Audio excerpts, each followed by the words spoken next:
YouTube, welcome back Rumble রেপসের নতুন একটা ব্লগে। এখন তোমরা জানো মনসুন চলছে, মনসুনে বাইকের অবস্থা খুবই খারাপ। তোমরা দেখতে পাচ্ছ ডিস্কের কাছে জং পড়ে গিয়েছে, চারিদিক কাদা হয়ে রয়েছে। আমি এইখান থেকে একটু দেখাই, চেন একদম ড্রাই হয়ে গিয়েছে। চেনটা তোমরা যদি ভালো করে দেখো, চেন একদম ড্রাই হয়ে গিয়েছে এবং এই সমস্ত জায়গাগুলো সাসপেনশন এবং গাড়ির এই তলার দিক এগুলো সব ময়লা হয়ে রয়েছে। তো আজকে আমরা চেনটা ক্লিন করব, লুপ করব, গাড়িটাকে ওয়াশ করব। ঠিক আছে, আমি কি ব্যবহার করব সেই জিনিসগুলো তোমাদের দেখাচ্ছি। মনসুনের জন্য একটা ছোট্ট ভ্লগ বানিয়ে তোমাদের দিচ্ছি, যদি তোমাদের কোনো কাজে আসে। তোমরা অবশ্যই আমার ভিডিওটা দেখো পুরোটা, আর চ্যানেলের সঙ্গে জুড়ে থেকো। ভ্লগ ভালো লাগলে লাইক করো, শেয়ার করো, সাবস্ক্রাইব করো চ্যানেলটাকে, আমাদের ফ্যামিলিকে আগে গ্রো করার জন্য আমাকে হেল্প করো। ঠিক আছে, তো চলো দেখে নিই এবার আমরা কি ইউজ করছি। আমার বাড়ির ট্যাপ, আমার ট্যাঙ্ক সেই 3 তলায় রয়েছে, যার জন্য এই কলে জলের ফোর্স অনেকটাই বেশি। আমি ওই জন্য কোনো প্রেশার ওয়াশার ইউজ করি না। এই পাইপটা কানেক্ট করেই আমি সাফিসিয়েন্ট প্রেশার পাই। WD-40 রয়েছে, আর আমি এনফিল্ডের চেন লুপটা ব্যবহার করছি, কারণ মনসুনে খুব তাড়াতাড়ি লুপটা ধুয়ে যায়। কিন্তু এনফিল্ডের এটা যেহেতু একটু হেভি ডিউটি আছে, সেহেতু একটু বেশি দিন টেকে। তো এবারে দেখি, এটা আমি প্রথমবার ট্রাই করছি, কেমন ফিডব্যাক আসে আমি তোমাদের অবশ্যই জানাবো। WD-40 দেবো, এটা চেন লুপ। আর দেখো, ওয়াশিংয়ের জন্য এখানে আমার একখানা হ্যান্ডমেড গার্ডেন স্প্রেয়ার দিয়ে আমি এটাকে একটা ফোম ওয়াশার বানিয়েছি। এর মধ্যে আমি 3M শ্যাম্পু দিয়ে দিয়েছি, ভেতরে যদি দেখতে পাও তোমরা। ঠিক আছে, তো আমরা এখানে 3M শ্যাম্পু ইউজ করছি। আমি এটা দিয়ে যে ফোম ক্যানন বানিয়েছি, একটা নিজের হাতেই করেছি। তো যখন এটা আমি ইউজ করব তখন তোমাদের আবার দেখাবো। তোমরা দেখতে পাচ্ছ আমি গাড়ির ইঞ্জিন অন করে দিয়েছি আর গাড়িকে ফার্স্ট গিয়ারে দিয়ে দিয়েছি। এবার কিচ্ছু না, শুধু আমি চেনটার মধ্যে WD-40 স্প্রে করে দেবো, যাতে ডার্টগুলো একটু নরম হয়ে যায়, আর পরে যখন আমি ওয়াশ করতে আমার সুবিধা হয়।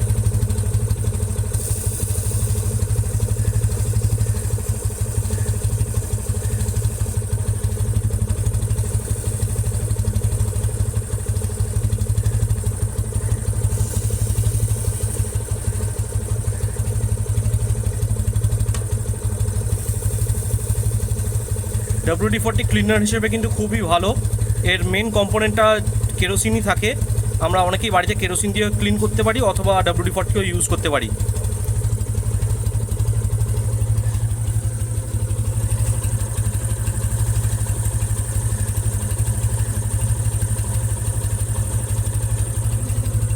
ঠিক আছে, তো আমি মোটামুটি ভিজিয়ে দিয়েছি চেনটাকে। এবার আমরা এখানে ওয়েট করব। আর তোমরা এখানে নিচে দেখতে পাচ্ছ অলরেডি এখান থেকে মার্কগুলো আস্তে আস্তে পড়া শুরু হয়ে গিয়েছে। দেখো কীরকম ড্রপ করছে, দেখতে পাচ্ছ? তো আশা করি তোমরা দেখতে পাচ্ছ এখানে মার্কগুলো কীরকম পড়ছে। তো চলো এবার চেনটাকে আমি ক্লিন করে নিই, তারপর যখন গাড়িটা দেবো তখন আবার তোমাদের দেখাচ্ছি। পাচ্ছ এখন এখানটা কতটা ক্লিন লাগছে। আমি WD-40 দিয়ে প্রথমে WD-40 অ্যাপ্লাই করলাম, তারপর ব্রাশ দিয়ে ক্লিন করেছি। আর নিচটা একবার দেখাতে বলবো, নিচটা দেখো তোমরা কতখানি মার্ক এখানে ডিসপোজ হয়েছে। তো চেনটা এখন মোটামুটি এরকম ক্লিন লাগছে। আমি কি করব, আমি এইবার কিন্তু চেনটাকে মুছবো না, এবার আমি জল দিয়ে পুরো বাইকটাকে ওয়াশ করবো এবং চেনটাকে ভালো করে জল দিয়ে ধোবো। তারপর আমি জলটা ঝরিয়ে নিয়ে তারপর আমি কাপড় দিয়ে ড্রাই করে মুছবো। এটাই প্রসেস, তোমরাও এরকমভাবেই করো। কেরোসিন অ্যাপ্লাই করার পর বা WD-40 দিয়ে চেন ক্লিন করার পর সঙ্গে সঙ্গে তোমরা মুছতে যাবে না, প্রথমে জল দিয়ে ধোবে, তারপর তোমরা মুছো। তো বন্ধুরা, তোমরা এখন দেখতে পাচ্ছ এই গার্ডেন স্প্রেয়ারের মধ্যে আমি এটাকে আগে থেকে বানিয়ে রেখেছিলাম। এর মধ্যে আমি 3M শ্যাম্পু দিয়ে দিয়েছি এবং জলও দিয়ে দিয়েছি। মোটামুটি রেশিওটা যদি বলি, ওই 50 ml শ্যাম্পু আর তার মধ্যে 500 ml জল। তো এইবার আমি এটার মধ্যে এয়ার প্রেশার বিল্ড করতে হবে, সেটা বিল্ড করে তারপর তোমাদের দেখাচ্ছি।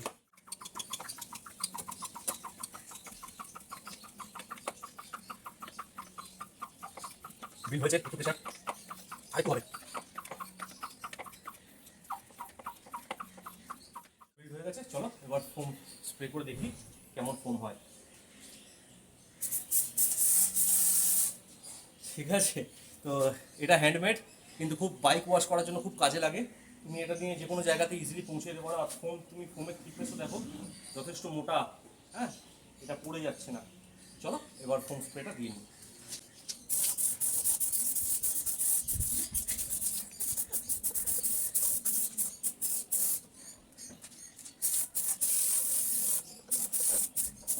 তো তোমরা এখন দেখতে পাচ্ছ বন্ধুরা, চাকাটা ঘুরে একবার দেখাই।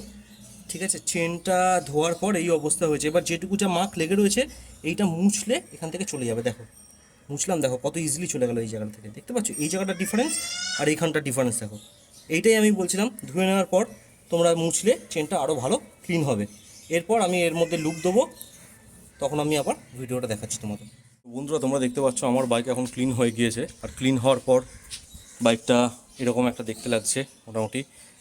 চেন ক্লিন হয়েছে আর চেনটা লুপ করা বাকি রয়েছে। এবার মনসুন টিপসটা আমি তোমাদের দিয়ে দিই, কোথায় কোথায় তোমরা WD-40 অ্যাপ্লাই করবে।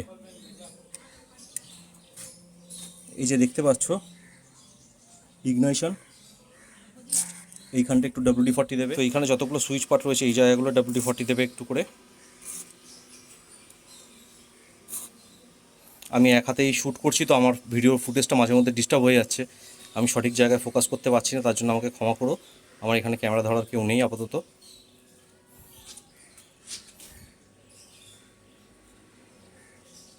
খুব হালকা দেবে, বেশি দিয়ে শুধু শুধু নষ্ট করার কোনো মানে হয় না। আমি সেই জন্য খুব অল্প অল্প করে দিচ্ছি এই জায়গাগুলোতে। ঠিক আছে, আর মোস্ট ইম্পর্টেন্ট, যে জায়গা থেকে আমরা পেট্রোল ভরি এর এই লিডটাতে, যেখানটায় চাবিটা ঢোকাই, এই জায়গাটা একটু WD-40 দিয়ে দেবে। এছাড়া আর সাধারণত কোথাও দেওয়ার দরকার পড়ে না। আমার কিছু এক্সট্রা সুইচ লাগানো রয়েছে, কিছু মডিফিকেশন করা রয়েছে, সেই সুইচগুলোতে আমি একটু একটু করে দিয়ে দিই। শুধু এই সুইচটাতেই দিই, যেহেতু এই দুটো সুইচ রাবার দিয়ে ঢাকা থাকে সেই জন্য দিই না। আর এখানে ইগনাইশন অন অফ করার যে সুইচটা রয়েছে এটা খুব ইম্পর্টেন্ট সুইচ, এইখানটা দিয়ে দেবে WD-40।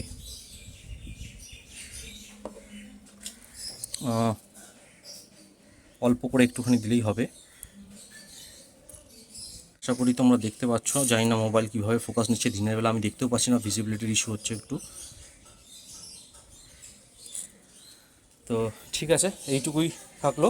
আর হ্যাঁ, এইটা খুব ইম্পর্টেন্ট, এই যে সিট যেখান থেকে ওপেন হয় এই জায়গাটা তোমরা ভুলবে না বা মিস করবে না। এইখানটাতেও একটুখানি WD-40 তোমরা স্প্রে করে দেবে। ঠিক আছে, এছাড়া আমরা এই যে আমাদের যে পাদানিগুলো হয়, যেগুলো ফুড পেকগুলো, এই ফুড পেকের জয়েন্টসগুলোতে একটু একটু WD-40 দিয়ে দিই।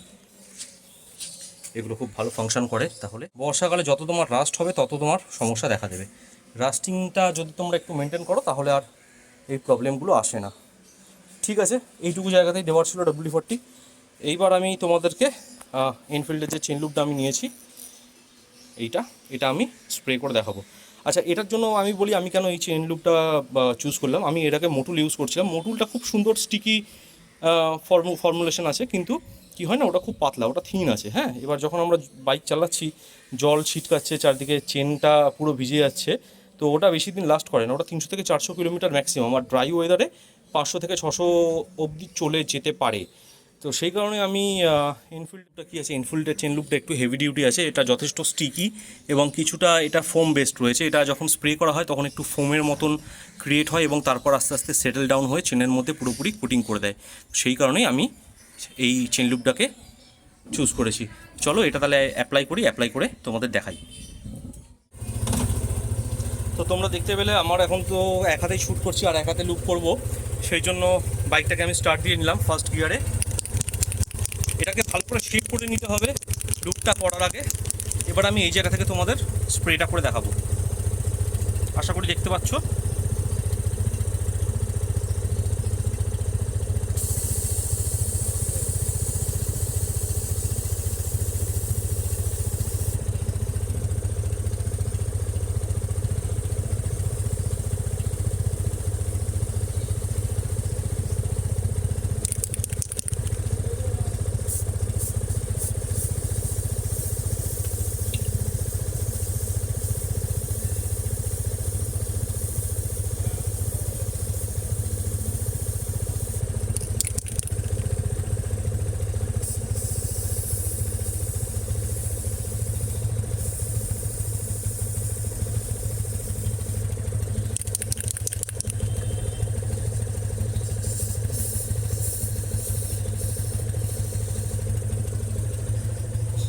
তো লুপ কমপ্লিট হলো, এইটুকুই দিই, তার বেশি দিই না। খুব বেশি অ্যাপ্লাই করলেও বেকার ওভারলুপ করে লাভ নেই, জিনিসটার ওয়েস্টেজ আর কিছুই না।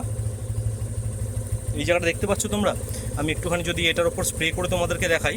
আমি যেটা বললাম এটা ফোম বেসড, কী হিসেবে বললাম ফোম বেসড।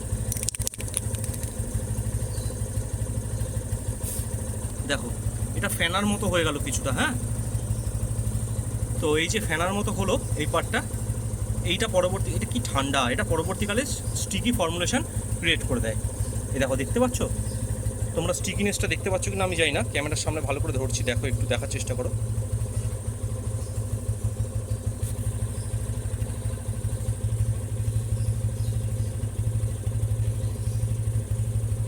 আশা করি দেখতে পাচ্ছ এই স্টিকিনেসটা। আমি দুটো আঙুল যখন ছাড়তে যাচ্ছি তখন সুতোর মতন উঠে আসছে। আই হোপ তোমরা দেখতে পেয়েছো। তো এই স্টিকিনেসটার কারণেই আমি রয়্যাল এনফিল্ডটাকে চুজ করলাম, হ্যাঁ, যাতে খুব ভালোভাবে চেনটাকে মনসুনে প্রোটেক্ট করা যায়। দ্যাটস ইট, আর কিছুই না। আমি ভিডিওটা এখানেই শেষ করছি গাইস। তোমাদের যদি ভালো লাগে তোমরা চ্যানেলটায় লাইক করো, সাবস্ক্রাইব করো, ভিডিওটা লাইক করো, চ্যানেল সাবস্ক্রাইব করো। আর ভবিষ্যতে আমি আরও অনেক ভ্লগ আনার চেষ্টা করছি। আমার কাছে কোনো অ্যাকশন ক্যামেরা নেই, সেই কারণে আমি এই মুহূর্তে কোনো মোটো ভ্লগ করতে পারছি না। এই নর্মাল মেনটেন্যান্স টিপসগুলোই তোমাদের জন্য নিয়ে আসছি। যদি একটু হেল্পফুল মনে হয় তোমরাও আমাকে একটু হেল্প করে দিও, আমার চ্যানেলের পাশে থেকো সাবস্ক্রাইব করে, আমরা এই ফ্যামিলিটাকে আরও যাতে গ্রো করতে পারি। ঠিক আছে, এখানেই শেষ করছি। সবাই ভালো থেকো, নতুন একটা কোনো ভ্লগে আবার দেখা হচ্ছে।